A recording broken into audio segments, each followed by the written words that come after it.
దేశ రాజధాని ఢిల్లీలోని 51 ప్రముఖ ప్రైవేట్ ఆసుపత్రులపై దేశ అత్యున్నత న్యాయస్థానం సుప్రీంకోర్టు తీవ్ర ఆగ్రహం వ్యక్తం చేసింది. ప్రభుత్వం నుంచి తక్కువ ధరలకే భూములు పొంది నిబంధనల ప్రకారం పేద ప్రజలకు ఉచిత వైద్యం అందించని ఆసుపత్రులపై సీరియస్ అయింది.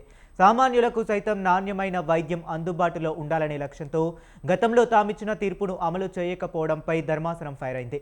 కోర్టు ఆదేశాలను ఉల్లంఘించినందుకు గాను సదరు 51 ఆసుపత్రులకు కోర్టు ధిక్కరణ నోటీసులను జారీ చేసింది.